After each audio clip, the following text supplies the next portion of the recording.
listening to a Roddenberry podcast. You're listening to Mission Log the Orville, an episode-by-episode discussion of the adventures of the crew of the USS Orville.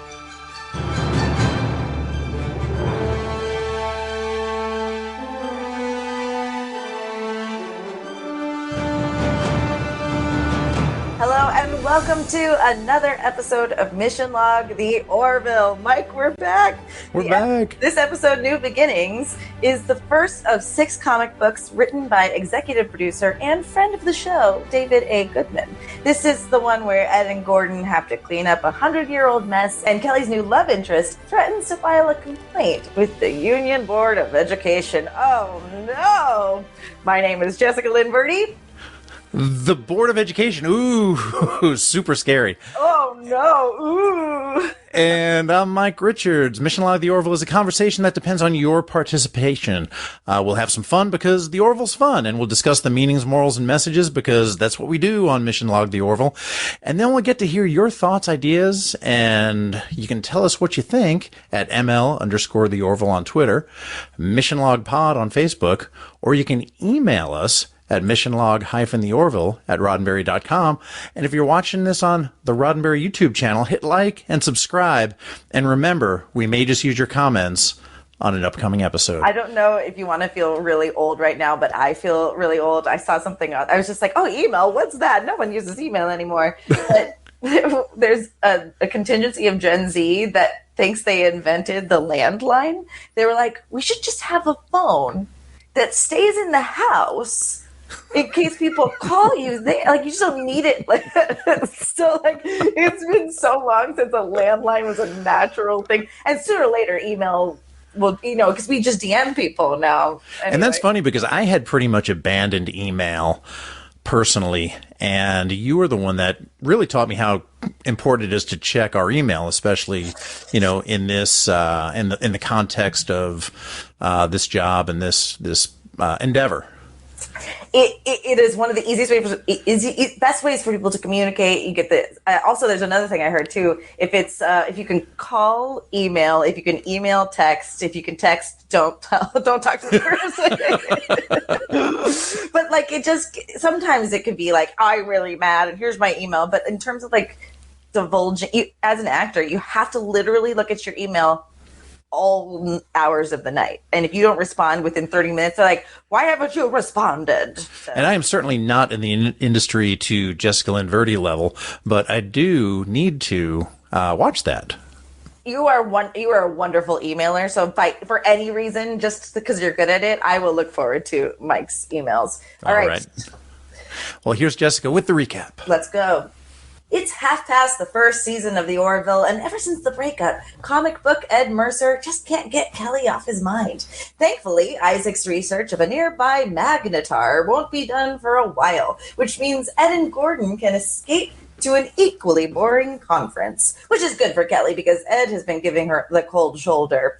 While aboard the shuttle, Ed and Gordon encounter a 100-year-old buoy, a possible remnant from a war that took place between the Union and the caterpillar-like beings known as the Cell.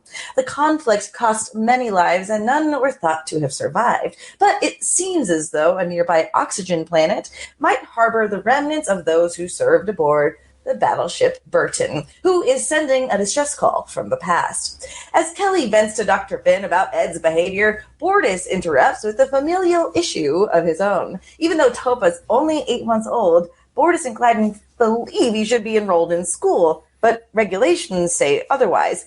Finn is quick to agree until her and Kelly actually see Topa, a perfectly healthy, developed young boy, roughly the age of a 7-year-old human.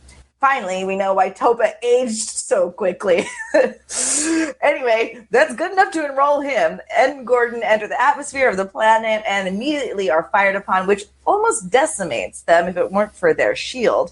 They're unable to hail the Orville, so it's incumbent upon them to search out for the source that shot them in order to protect the Orville from the same fate when they inevitably realize that Ed and Gordon never made it to the conference on Outpost 31. I mean, Outpost 23. Outpost 23, that one. Kelly takes it upon herself to entreat upon Topa's behalf. Enter Cassius, a single handsome teacher, who is adamant that Topa is not the proper age. Their meet cute has turned into a fight cute, and Kelly, pulling rank, orders Topa to be enrolled. The planet seems to be desolate thanks to a huge ecological disaster, probably involving radiation or some nuclear war. However, 500 life forms seem to be doing just fine. The confusing thing is they're far too primitive to have the technology to fire upon them, despite the energy source coming directly within the community. The friendly emperor penguin-like beings known as Chogs warmly welcome Ed and Gordon and escort them to the city center. Handsome single man Cassius comes to Kelly with a mouthful of crow, admitting he was wrong and that Topa was more than ready to be enrolled. Witness to this, Alara suggests to Kelly that moving on from Ed would be a good course of action, and Cassius is a great candidate for the job. Ed and Gordon are invited to eat with the Chogs, which uncovers one mystery. Their restaurant is the crash-landed battleship Burton, and the weapon that shot them down is a particle beam cannon mounted atop the ship. HMC, a.k.a. Handsome Man Cassius, happens upon Kelly at the commissary. Before he can even sit down, Kelly monologizes about the futility of their compatibility, which does not deter HMC in the slightest. After a nice tepid bowl of mud, Ed and Gordon try to explore the rest of the ship, which apparently is expressly forbidden, according to their companion, Thaws. Finding their way via an unguarded hull breach, they find enough information to surmise that the particle cannon was set up in order to protect the people from falling debris remaining from the war. But who set it up remains unknown, since the Chogs are not that advanced. Ed finds a well-placed message from one of the few surviving crew members of the Burton, Ensign Hodges. He explains that a leak in the quantum reactor of the ship killed the planet, and what's worse are that the Chogs are nothing but warm and welcoming. And he expresses regret for the war, how it not only costs the participants' lives, but has severe reverberations against the innocent. They decided to help them the best they can, as is their responsibility for being the cause of their situation. That's why the food simulator and cannon are active. Just enough power is rooted to supply both in order to feed and protect the Chogs. Thankfully, Isaac is done studying the magnetar a few hours ahead of schedule, to the eventual chagrin of Ed and Gordon. If the Orville retraces their steps and enters the atmosphere, not only will the particle canyon fire upon the Orville is sure to return fire, destroying the people's one defense against an outside threat. Well, the Chogs aren't totally helpless, it seems. They find Ed and Gordon in the Forbidden Zone and take them prisoner. After being hit with a rock, prodded by spears, and stripped of their communicators, they try to explain that their intention is to help. There's no time to spare, as unbeknownst to them, the Orville has traced them all the way to the planet, but can't get them via hailing, forcing Kelly to order the ship into a low orbit. Finally, Ed asks if there's an elder that might remember the time before the planet became desolate, and to their luck, there is one such Chog that is 107 years old. A large blast erupts, and it signals to Ed and Gordon that the Orville has arrived, with no time to spare. Ed asks the 107-year-old Chog if he remembers Ensign Hodges. Thankfully, dementia hasn't set in, and he does. Ed tells him they can restore the planet to what it once was, and that their intention is to help them like Hodges did. They desperately need their boxes in order to do that. With a chance of restoration, they agree, and with no time to spare. Just as Kelly orders Bortus to return fire, Ed is heard loud and clear, ordering the exact opposite. With the Chog safe and the promise of a terraformed planet in less than 3 years, Ed and Kelly can return to normal with whiskey in hand. Ed says that he learned more than one thing from Hodges, mostly that the way he's been behaving is embarrassing in the face of Hodges' selflessness, causing him to apologize to Kelly for how he's been treating her. With that out of the way, only time will tell when Kelly tells Ed about HMC. That was awesome. Man, you went all out on that recap. Did I? Yeah, that was good. Wildly entertaining. I'm so glad. That's all I care. That's all I care to be.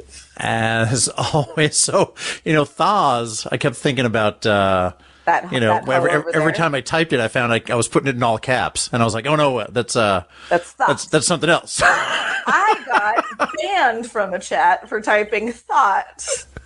THOT, and I was like, that's just a little strong. Yeah, that really is. I don't see any real issue with that. No, poor Ed, still dreaming about Kelly. Honestly, that made me so sad. It really since we're talking about getting banned, I mean, does spilling his drink, does that qualify as a undried dream? Oh my God! Wait, when did he spill the drink? In the dream. Yeah, when he. I think when he wakes up and he realizes it wasn't an undry dream, he can blame it on the whiskey. That sounds right. Yeah. Well, this was, as all of them, are written by David A. Goodman, as we mentioned, friend of the show, artist David Cabeza, and colorist Michael Atiyah, and these were released in July. Specifically July 17th, 2019. So a few years back. That was, I believe, following season 2, though. Season 2 had already aired. So when these came out? Yeah, when these came out. Even though this story is set between seasons 1 and 2. That's interesting. The season 1.5 or 1.5, as you called it. And a few weeks after Mad Idolatry, specifically, as placed in the it's comic. Noted in the actual comic. Yeah. Do you know what a magnetar is? Why would I look that up? I don't know I did not know what a magnetar is. It's not a quasar, which I also know very little about. Yeah, so when stars collapse, kind of when they go supernova and collapse in on themselves, like the big granddaddy of them all is the black hole. Gotcha. Right? What used to be known as a black hole. Voyager 6 flew through it and ended up on the other side of the galaxy. Because that's how that works. That's how that works. Yeah. But a neutron star is a dense core left behind after a massive star goes supernova and explodes. Though they're only about 10 to 20 miles across, they have many, many times the mass of our sun. In fact, do you know, in a magnetar specifically, so the 3 kinds are magnetars, pulsars. Oh, sure. And they can be both, magnetar plus pulsar. Whoa. So a magnetar is a neutron star that with a particularly strong magnetic field, about 1,000 times stronger than a normal neutron star. That's about 1 trillion times stronger than the Earth's magnetic field. Whoa. And about 100 million times stronger than the most powerful magnets ever made by humans. 1 teaspoon of a magnetar. Guess how much that weighs? 1 I'm teaspoon. going to say like 100 trillion tons. That's a lot. It's 500 million tons. So you are not, that was a heck of a guess. I thought you were going to say like, I would have guessed like, I don't know, like 75 pounds. With all the things that you're expressing. Yeah. That's a really good guess. Thank you. Lara Gatan wouldn't even survive on that planet. No, not even. No one would survive on a neutron. Not even close. So that's the magnetar in this episode, which they might as well have just called a MacGuffin, because it was, kept the communication down so that the Orville didn't know what the shuttle was doing, and the shuttle couldn't talk to the Orville, and those kind of things. Is like, oh, look over here. Well, so like it was actually the reason why. Right. Yeah. So MacGuffin is like, I thought MacGuffin is like, you're doing a mystery and the red shoe is very important. Oh no, it was the blue shoe the entire time. You know what? I think that is also a use of it. For me, it's my understanding of it is that it's something that's put into the plot of a story in order to kind of make everything work. In other words, this story wouldn't have worked if Starbase 31, Outpost 23 didn't was able to report them missing. It wouldn't have worked if the Orville shuttle was able to contact the Orville. 100%. It wouldn't have worked. Yeah, so that's why I thought that I would call that plot armor. Okay, yeah. But I would love our audience to chime in and say, please, without Googling it, look up to tell us what you think a MacGuffin is. Please. I'm certainly not trying to correct you. I just am letting you know what I thought it was. Yes, and I'm letting you know what I thought it was. I love that. You know me; I'm not afraid to be wrong. That is one of my favorite qualities about you, because I'm always right. So. That's right. So Isaac said study was going to, his analysis was going to take him another 48.97 hours. Who tells time like that? I think it's just how tedious Isaac is as well, right? Like, not only is this going to take forever, but it's I mean, he could have gone hours, minutes, seconds, and then maybe round it down to like a tenth of a second or something like that. But 48.97, that's 49 hours, dude. Just 100%. And yet he even finished sooner. So here's something. I'm afraid to point this out. But don't be time and numbers. No, because it's calling out the writer a little bit. The Chog, that's 107 years old, is it luckily 107 years old, because that would insinuate he was alive when the war that took place 100 years ago. Yeah, he was about 7. So we're to believe that their son is 107, is the same length of our year? Well, I think that's that's probably their universal translators kicking in, Jess. You know what? Thank you. That's exactly right. I was like, come on, David. No, David. But I think you're right. That's where it like makes up for it. Thank you. Sure. Sometimes my brain, like the same thing with the time travel with Gordon. Right. I was like, well, it's a little too, my brain couldn't let go of that. As a longtime sci-fi fan, I think I pride myself on ways to go, just don't even look at that. Like that scene in Family Guy where, Peter pulls up in the Millennium Falcon. He goes, this thing can do the Kessel run in under 11 parsecs. And the girl in the car goes, that's a unit of distance, right? And he's like, just don't even worry about that. It's one of those things you just don't think about. Now, I do that pretty well as an actor watching other people's performances. I don't go, oh, there it is. Like sometimes the writer side of me is like, oh, I know exactly what's going to happen, because especially the more and I'm sure that happened to you while we were doing this, like the more aware you become of how the storytelling mechanisms, it's kind of hard to not see them. But suspension of disbelief and suspension of like your critique is such an important element to enjoy these kind of things. Yeah, and especially, kind of with our, mission here on Mission Log the Orville, which is to kind of look at the bigger ideas and poke some fun at it. And, when things like that come up, it's honestly what makes it really fun and entertaining. And then we can still get to the headier stuff later. Totally. But you totally solved that problem for me. There's no missing link now, so we're good. Good deal. Did you notice Kelly said when Isaac told it was going to take 48.97 hours more, Kelly's like, you and Gordon got that conference tomorrow on Outpost 23. And she's just kind of, I just laughed because she sort of filled the role of Gwen DeMarco in Galaxy Quest and, Computer, please say and first season of Strange New World, there were a few times where Una Chin Riley, came up and said like, boy, you're taking a hell of a chance here, Chris. And he's like, I know. I know. Like, yes. Yes. 100%. Thank you for stating the obvious. I'm busy over here. I wonder, because yes, I can see why Ed would be annoyed, even if he wasn't trying to be cold to her. Or it's like, duh, we all know that. But in a weird way, though, just hearing you talk about it, it's almost like she's going, thank goodness you have that so that you can leave. At least you have that. But she's saying it with decorum in front of their crew. So less than it being annoying, he chose to take it as her being naggy. And I actually did pick up on it later, like looking at my note now, that as soon as he left me, he was like, okay, Gordon, pack a bag. Alara, prep the shuttle. Kelly, continue with the readings. Pick us up when you're done. And she was like, oh, okay, thanks, bye. Kind of that's when I picked up that, ooh, there's a little tension going on here. Oh, I picked up immediately after he's like, I know. I have to say, and I'm going to say it probably every time we talk about one of these books, it has to be so challenging to be asked to draw people that already exist.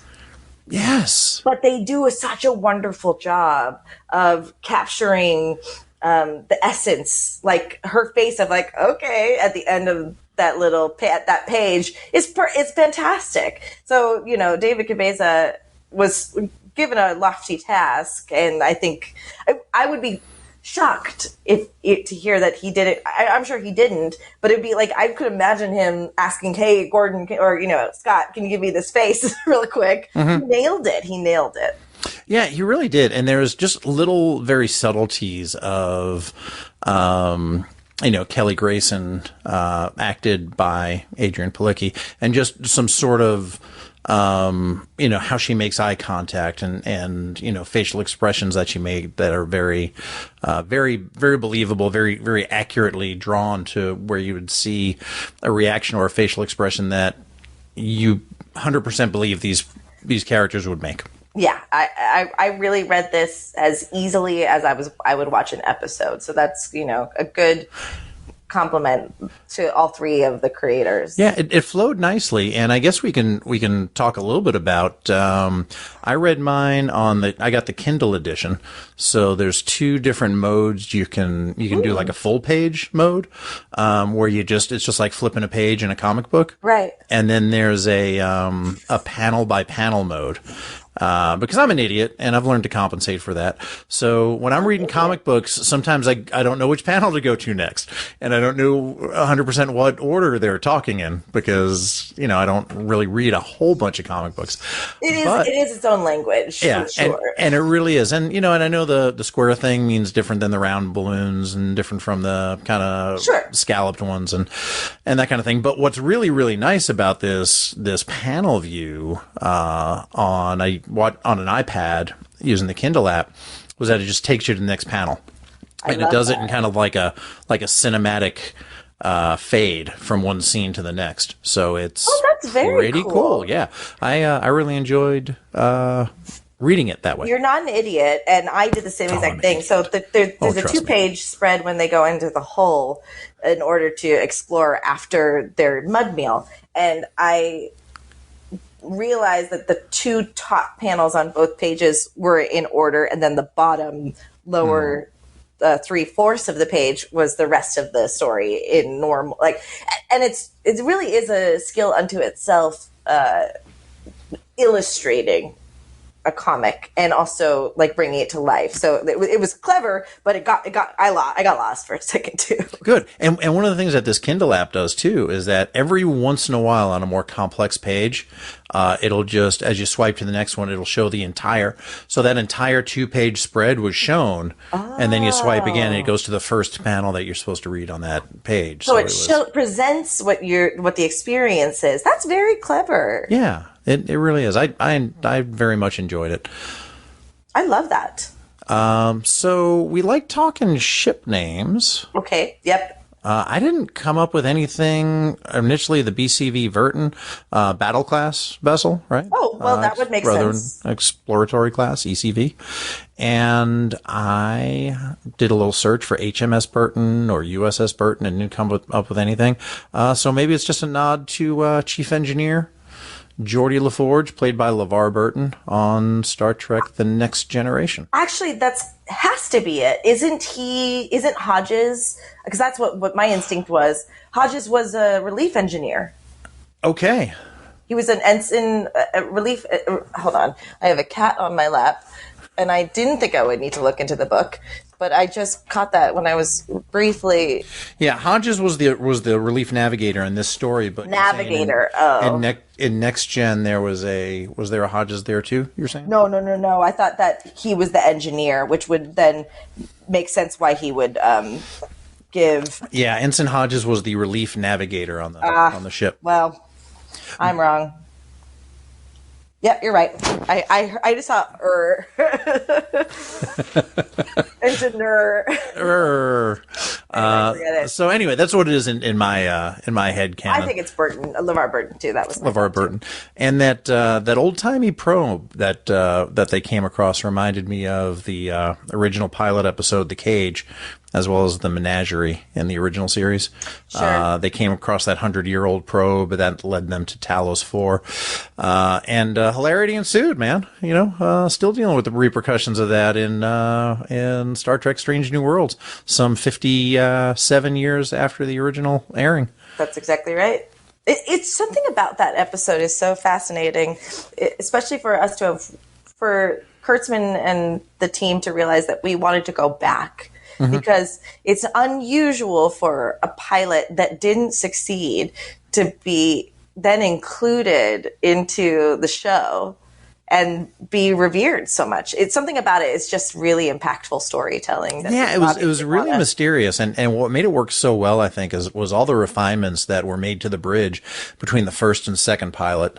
Sure. Really, or I should say between the first pilot and when the series went to air, because Where No Man Has Gone before really did look a lot like The Cage. But It made it look like, 13 years had gone by. That's exactly right. I love the excuse for how they got the colorful uniforms on Strange New World, too. It's like, I just like these better. I don't like these new updated ones or whatever. We're not going to make everything gold and tan just because that's how it was. And that's a cat, by the way. In that one. That's okay. She's just very vocal. It could also sound like I'm murdering somebody. But perfect segue to going back, man. The battle with the Zell. Zell. I would say Zell. Probably. Yeah. Silent T. Silent T. As long as it's not the incel. I would go to war with an incel. I'm sorry I brought it up. But we need a novelization, man. Who's a novelization of the battle with the cell? Do you think we need that? I think I would read it. If I was wandering through Barnes and Noble and there was a paperback of a story set in the Orville universe, Battle of the Zell, where you get to know Ensign Hodges and his captain, and, those kind of things, and some stories there of self-sacrifice and doing the right thing as they crash, and then put this. Do what they can to clean up their mess. That's a story I would like to read. It's a beautiful story that is briefly touched on. I would agree with you. But what if they don't do the novelization of it? I'll be fine. Okay. I will go on with my boring no novelization life. Okay. And be just fine. Although it might not be as much fun as it is to work on the Orville, which I guess Kelly thinks it's supposed to be fun. Kelly, what girl? Just you rejected the man. Just understand. Listen, I think if you're going to be on a ship for 5 years, you got to find out how to enjoy. I don't even know. It's an indefinite amount of time, right? It is your life. It's your work-life experience. So I think it's actually a little callous of Finn to be like, oh, we're supposed to have fun. And I know she's just being playful and they have pretty frank girl talk. But if it is making an unhappy workplace, the way he's treating her, and for as long as it's going on, it seems. So I don't think she's in the wrong. She might be using I think it's all semantics at this point. Right. But I definitely see that this is just one of those things that is when you choose to date somebody at work, and they obviously have a longer, more complicated history than that, there's going to be that awkward after phase. Again, because it always ends. That, though. Yeah. She chose to work with him. Yes. So she also needs to accept that she's brought this upon herself, kind of. I'm on both sides of the fence. She has every right to be like, this kind of sucks. Like, he's treating me like this. But you're exactly right. First of all, she's an adult. You don't poop where you eat unless you want mud like a child. And I'm just even saying, no, go ahead and poop where you eat. Just realize there's going to be consequences. If you get sick. Yeah. Date, if you choose to date people you work with, that I have no problem with that between consenting adults. I mean, if you got things in common, you work together, that's going to happen. I have no problem with that whatsoever. Sure. You're in the vicinity of somebody. But as soon as you make that decision, realize that if and probably when it ends, there's going to be some awkwardness that you're going to have to deal with. I think that's exactly right.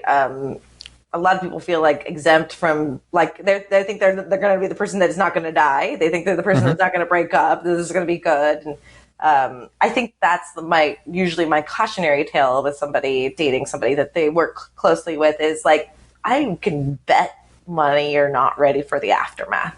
Yeah. Coming from personal experience. I know. Right. And I'm not saying, I totally agree with you. Like, it's almost impossible to not fall for somebody that you're exposed to often, consensually, you know? I get it. 100,000%. I have a question. How that goes. Go ahead. If you were Gordon and you had to crash land, would hitting the plateau make sense? I don't really know like what their thrust to weight ratio thing is going on. Are they gliding it in? I mean, is there a certain glide ratio this thing has or whatever? But basically, if you're in a situation where you can do something to safely dissipate a whole bunch of energy, other than just hitting before you hit the ground for good, then that theoretically makes sense. I see. So it's all about, how much kinetic energy do you have when you hit?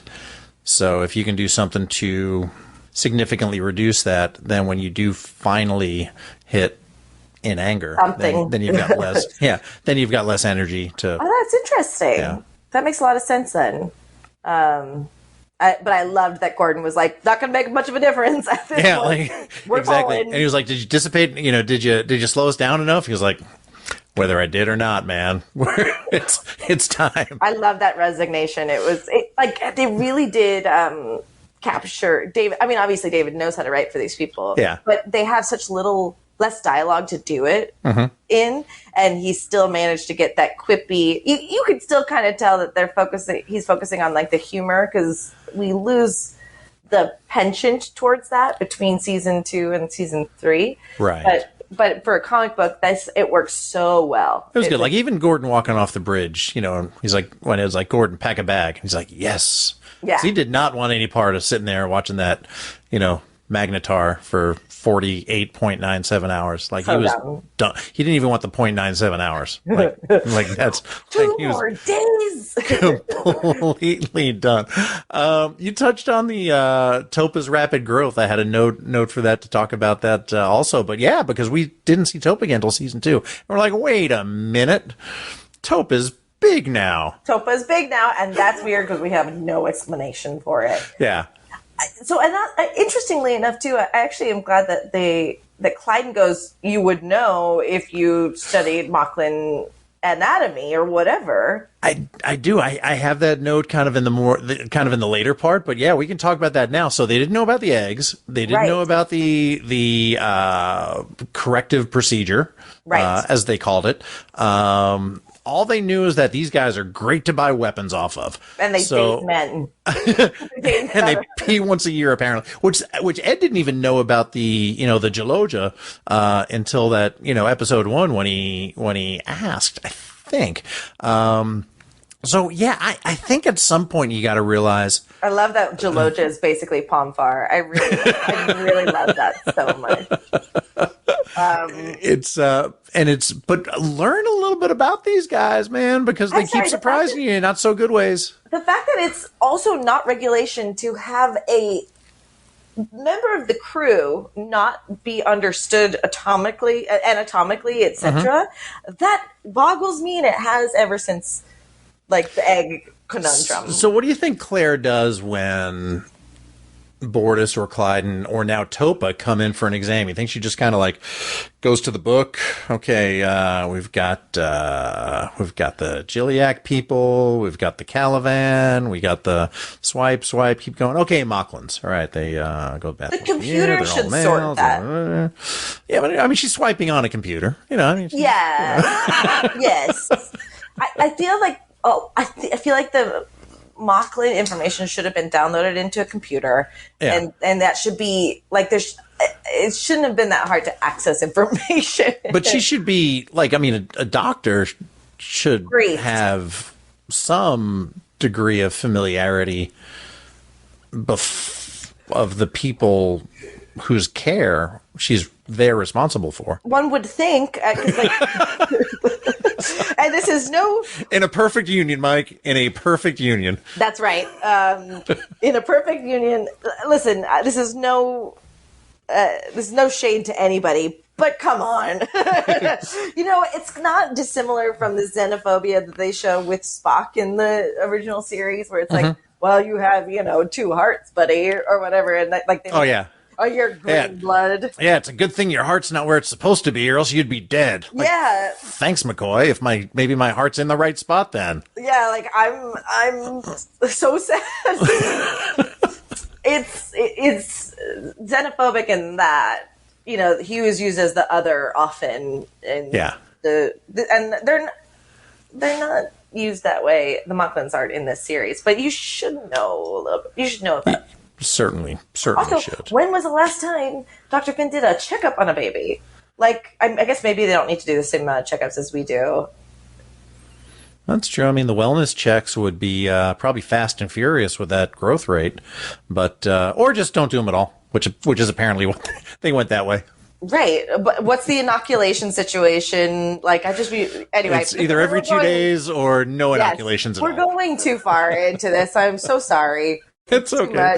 So I had to throw this out there because when we had Tom Costatino on the show, and we chatted with him, also great friend of the show, producer and editor, he mentioned that in the Orville New Horizons trailer, there was a ship that was called the USS Constantino, which is how his name is constantly being misspelled. I see. And it got destroyed. It kind of crashed into another ship, and that was kind of like their big inside joke. So when Gordon was looking out the window and that one smaller pane, and this is probably advantageous to having read it on the Kindle app, because it blew that frame up to like full iPad size. He's looking out the window and he could see a ship a part of a ship that says USS, I'm sorry, it says BCV, Battle Class Vessel, CONS, and then it's broken after that. So I thought that had to be. It has to maybe. be. I guess it could have been the Constitution or something, but to me, it's always last names, right? It tends to be. Good catch, Mike. So I think that was the kind of an earlier 100-year version of the Constantino that got destroyed in the season 3 trailer. Good catch. Thanks. So have you been out to Vasquez Rocks? I have, yeah. Okay. There is not very far from there an animal sanctuary where people like take animals from like celebrities who shouldn't own a monkey or a tiger or whatever. They don't have tigers. So like the exotic illegal animals. Exactly. There's some emotions about that. PETA has feelings about it, but they provide homes for animals that otherwise shouldn't be here, and they're not far from Vasquez Rocks. And then it's just a hop, skip, and a jump away, and you can see the poppies depending on what season. Yeah, the poppy bloom in California, our state flower, is fantastic. Why are we not exporting more heroin then? It's a good question. The lemon poppy seed export is doing very well right now. So this is kind of funny. Funny story about poppies. When I got my first airline job, the nurse came in when we were getting drug tested and wanted to clear up some misconceptions. One of which is, can you test positive for marijuana, wacky tobacco, chronic MJ, if you will. Okay, go for it. Two more names. Two more names. Mary Jane, MJ, and Panama Gold. There we go. And I don't know why I know all those because I've never partaken in my life. Okay. However, secondhand smoke, you can go to a Pink Floyd concert. You will not only do you have to have it in your system, it has to be to a high enough level that it triggers a positive result. So secondhand, don't worry about it. People come in and lie all the time. They say, oh, no, it was a concert. And some people like 3 rows down were smoking pot.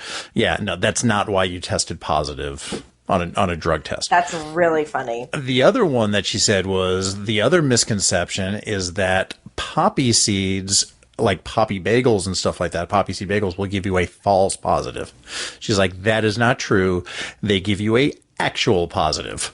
She goes, the difference is you have to eat so many that it's really not possible for that to happen. Like Elaine Bennis in Seinfeld. We all know that. But it's actually good to know that that's actually true, because I was prepared for you to say it's not true. Yeah. You do have to probably eat an insane amount. Right. Sure. That was it. So that was where that goes. So back to Vasquez Rocks, because I was really wondering how we went off on that.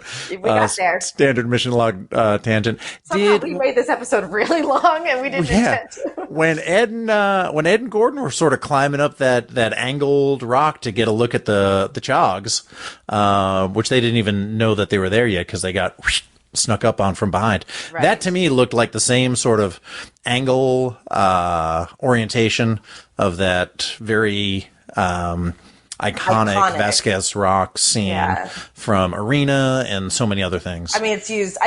Speaking of Galaxy Quest, it's also used. In Greg Knock. You know?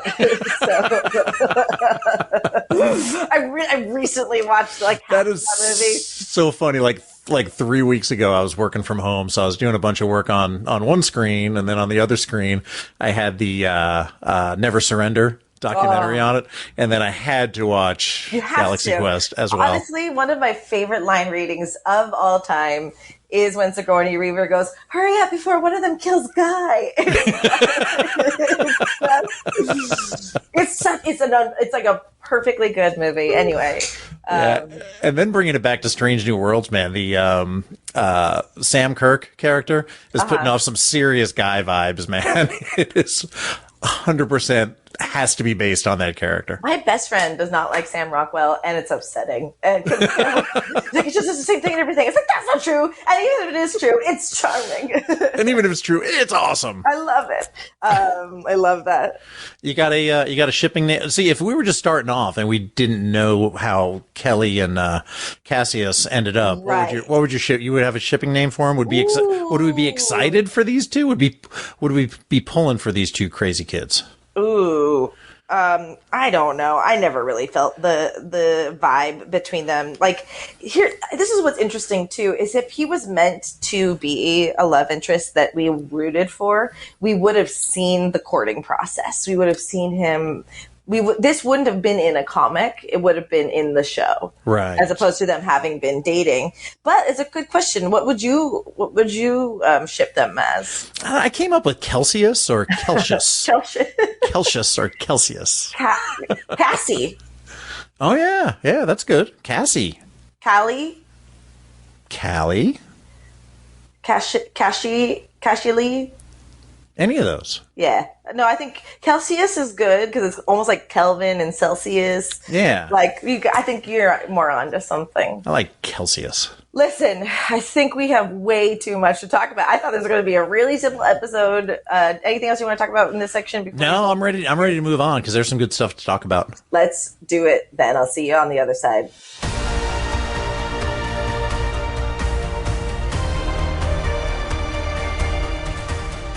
So I've come to the part of the show where we explore the big ideas in the comic book New Beginnings and discuss the meanings, morals, and messages to see if they align with the Roddenberry Star Trek philosophy. So, wow. Jess, any thoughts right off the bat? Right off the bat, I am yet again impressed by Ed's ability to A, say he's sorry, B, make make the right decisions, think about saving this community of cute little emperor penguins from extinction, but also because he's not a stubborn person. He knows when he's right, or he has inclinations, but he really allowed himself the Hodges character really impacted him, and I think that's some good moral stuff to take away. Yeah, so we got, I 100% agree with you there. We chatted a little bit about the offense romances going up the works again. And that's just one of those things that I think is just, as folks, you just have to decide if you're going to do that. Right. There could be consequences down the road. But let me ask you this. What would have been easier for Ed and Gordon to do? Okay. They got a 100-year-old distress signal or distress call, as they called it. Would you think that there would be that the people that sent a distress call would still be in trouble or even alive 100 years later? I mean, obviously not. However, that's a good point with, like, the buoy that they find in the menagerie or the cage. They're like, it's unlikely that any of them survived, but we still had to check. Yeah. And I had the same exact thought, but then they washed it away really quickly. Like, we have to answer any distress call no matter what the distress call. Even the 100-year-old ones. Exactly. That was union regulation, which helped. Like, oh, okay, I guess you're not gonna do that. I guess that's the protocol priority. There's a world where that ship doesn't get destroyed and the life support systems work and they have a community. It's hard to imagine. Yeah, that's a good point. Yeah. I think that's just it, is they can't fathom what that is. Mm-hmm. And so even getting answers, I think space is so vast that if you had the opportunity to learn about something that went missing during the war, you kind of also have to do that as well. Yeah, I think it was definitely the right call. I also think that that we live in a world right now where people go, yeah, that's the rule, but you know, what's the likelihood? What's it going to cost us to divert over there and take a look at it? What's the likelihood of anybody even being there? It'd be so much easier to just go to this conference and sweep this under the rug. So clearly, I think it was an example of doing the right thing when nobody was looking, just because you have integrity. That's exactly right. I mean, the guilt obviously weighed on Hodges so much to necessitate his wanting to help them. Right. And they're such a gentle and kind creature. Yeah, well, I mean, right up until the rocks and the spears came out, I guess. Hey, they have to protect themselves. It's just like a nice woman walking down the street holding pepper spray. Keys between your knuckles. That's exactly right. I've been there. Well, yeah, it's just like a woman, like you said. I carry my keys in between my thing. Let's put it this way. I'm not going to be a victim. I don't expect the world to attack. Actually, I do. I'm super afraid of everything. I would hope that no one's going to attack me, but I'd rather be prepared. And so you have to have spears. Although, are any of the chogs going to go into the food place? Like, oh my God. So many things are, oh my God. But are any of the chogs going to go into the food place that necessitates them to have spears? Well, that's one of the things that, I looked at also, is that when, Ed asked, why is it forbidden, Thawes? And his response was, I don't know. It just always has been. Now, these folks are, they're primitive. They're being taken care of. Right. Although on a very subsistence level. So maybe they're smart not to question it and just say, hey, man, we're getting our food from this thing, from the food place. We were told not to go into this other area.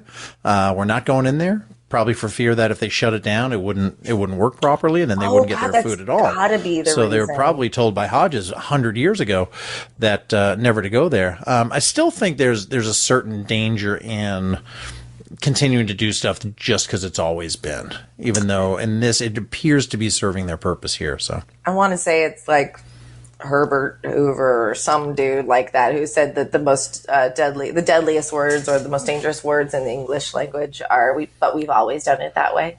Yeah, it's but then there's definitely puts a damper on things. Well, there's another example of it too when they end up in Israel in World War Z, and they said that if everyone agrees and one person doesn't, they have to listen to that one person. Like they have to examine. I haven't watched it in years. I didn't read it either. But they have to take that one person seriously, even though 100 other people agree on the same thing. Because that's important. I think that's really, really great. And there's some, flight deck wisdom to that also. I mean, we're not dealing with hundreds of people or, however big the consensus body was in World War Z. But if somebody of the 2 or 3 or 4 of you, which is about as big as the crowd gets, don't agree, you kind of got to stop there and re-examine what you're about to do. And you're the first person to point that out, especially in Ed Mercer, who he tends to take, he knows exactly when to say, I said this, do this. And sometimes you do need to pull rank and say, I don't care, you got to do that thing. But he does take input because he's working with capable people. That's always been the Star Trek way, too.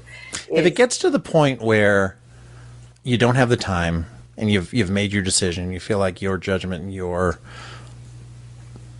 decision is the best course of action, and you're in charge and the other folks don't agree with you, you have that option to say, you can pull rank and say we're doing it, but you better be right, man. Well, if you want these people to follow you again, you better be right. Or it's your responsibility if you go down. So this is a very bleak example of how my mind works. I trust myself as a driver. I trust very few people as a driver on long trips, and going to Vegas, I feel very unsafe going to Vegas, or into the mountains. I feel very unsafe with certain drivers. So I usually say, I'm going to drive because I'd rather kill us than you kill us. And it's a really, really bleak way to put it, because I'm not saying I'm a perfect driver, but I give myself, and it doesn't mean I can't be distracted. It doesn't mean a bear can't jump out in front of me, or, I drove a couple of girls home after Improv Festival, and this RV decided to just drift into my lane during the rain, and I handled it, and I'm pretty good reaction time or whatever. So I'm not saying I'm the best driver. Things will happen, but I feel more confident than most people about my decision-making skills and my capabilities as a driver, that if we're going to die, it's because we really couldn't have helped it at that point. I get it, and that's just wanting to have that control and being the person that's really ultimate, not only the accountability but the responsibility at the same time too. And I don't think that's a bad thing. It's not, but it's such a good point though. Recently, personally, flying has begun to scare me again, and I often think about you when I'm on plane, and it really does hearten me and fortify me. But even we had a really, really weird turbulence at the end of a flight when I was coming back from Chicago or something. And it sounded like the landing gear opened up. So I was just way super acutely aware of all the noises, because it was happening an hour, 30, 40 minutes before we were even in the final descent. And so when we landed, obviously, because we were going to, and the odds are in our favor, I was talking to the stewardess, and I was like, how do you not get scared? She goes, I have to just give up control. I have to trust that this is going to be a good flight. And the fear of flying, and we've said this probably before, you're not afraid to fly. You're afraid of loss of control. So sometimes knowing how to resign that fear is a good thing too. Yeah, I agree. And, if there's ever anything I can do, we can get you down to our training center and do some lessons and things like that. I'm scared about it right now. It'll be fun. Okay. But, two of the decisions I think, or a few of the decisions Ed made, I think were good. It was one to actually investigate this thing when they could have just turned a blind eye to it. I loved the decision where Gordon asked him, why are we going towards the people that shot at us? You just said the Orville's going to, show up here, that they'll be able to track us down. Right. When Outpost 23 doesn't, reports us missing, they'll follow us here. And Ed said, because we don't want the same thing to happen to the Orville when they get here. And I thought that was really, really, really good foresight. And it's interesting that you say that too, or bring that up, because he's embarrassed by his selfishness in the face of Hodges' selflessness. Right. However, he's thinking about everyone else but him by going toward the danger. So personally, one of the things we've remarked about in all of the 3 seasons is we've got to watch Ed Mercer become an excellent captain, where maybe we didn't know what made him captain quality, right?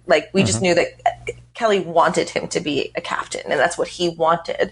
And it's different than watching Kirk be an amazing captain episode 1. Episode 1, baby. You know what I mean? And I'm not saying that Ed's a bad captain. We see him make excellent decisions in facing the Krill and all that stuff, episode 1. But under duress and under stress, and he doesn't know if he's good enough. Yeah, and being very cognizant of his inadequacies. Yes. And how things affect him and how he's inconvenienced or how he's maybe not feeling the respect that he thinks he deserves. And it's lovely seeing that all turn around. He takes that input. That's what I mean. Is so like it's what's interesting, and it's sad that this is just a comic book because more people ought to see this, and so it's good that we're talking about it.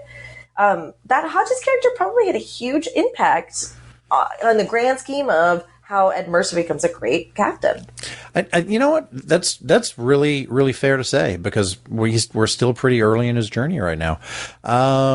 So I'm just big questions. I mean, on Sure. Mission Log, they ask if the episode holds up. What we ask on Mission Log the Orville is, do we think this comic book has aligned with that Roddenberry Star Trek philosophy? Well, what do you think? I think yes, and 1,000 times yes. I really do. I mean, just the messages like clean up your mess, take responsibility for your actions, not only your actions, but the actions of your organization. That's where, like, not only did Relief Navigator Ensign Hodges come up with that plan to enable the food synthesizers to work and have some planetary defense against all that battle wreckage from raining down on the Chogs. That then when Ed came along and said, we've got to take care of these people too, I thought that was very much in line with taking responsibility for your actions. That's exactly right. Go ahead. Oh, and then there was the conversation between Ed and Thaz, where there was some mistrust that Thaz had towards Ed and Gordon, the tallest and second tallest human being ever. And granted, they broke the law. They went into the Forbidden Zone. They broke into the ship. That was not cool. That was kind of the one thing they were told not to do, and they did it. So that's going to breed mistrust really, really quickly. But as soon as that trust was established, now they've got their planet being terraformed. They've got things getting back to the way they were at one point in the past, and it is just it can become a lovely working relationship going forward. We see a doggo. Yeah, he just slammed the door open too. Is that what he did? That? Yeah. Wow, what a bad boy. I think these kinds of shows, Star Trek or the Orville, is at its best when it ends up being a great allegory for things that we're seeing right now, or it makes us question. We have no reason. We don't know why they fought the Zell, the caterpillar-like people, and it's so unfortunate that war is still part of our language. It's such a barbaric thing, and the fact that we just cannot get along is so unfortunate, and I'm not here to even begin to say I have an answer to that, but it's the worst. It's the reason people die, and still to this day, but it makes us reflect on that, and that's when it's at its best. It really does. And the last point I wanted to make was right from the pen of David A. Goodman to the mouth of Captain Ed Mercer, as drawn by David Cabeza. And he's speaking about Ensign Hodges. In that recording, I could see his experience of the true tragedy. The innocent lives that get destroyed in a war. People who play no part in deciding there needs to be a war in the first place. Who don't even know it's happening until it does. Heavy, but beautiful. And that's what we admire about the show so much. And that's what we love about Ed Mercer. Same here. Mission Log the Orville is produced by Roddenberry Entertainment. Technical production by Earl Green. Our website and your opportunity to comment and connect with us is podcast.roddenberry.com. If you're watching the live premiere on YouTube, join us right now on the Mission Log Discord to continue the conversation. If you don't have access, go to patreon.com/missionlog and join for as little as $1 per month. And you can join us next time on Mission Log the Orville, because we're going to do book by book. So we'll see you next time.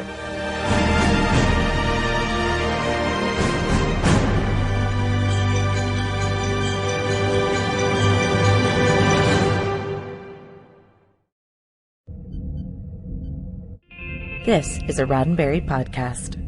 For more great podcasts, visit podcast.roddenberry.com.